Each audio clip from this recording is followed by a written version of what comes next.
सुनहरी कूंजें जब उड़ते उड़ते उफुक की टहनी पे बैठ जाएं,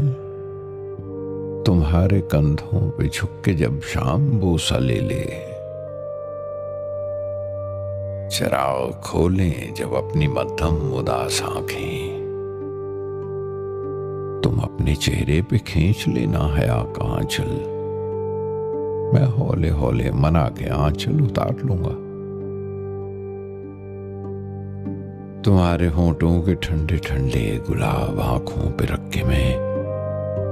रात को सुनाऊंगा फिर उसी नींद की कहानी, वो नींद जो जागते मिली थी तुम्हारी आगोश के सुकून में।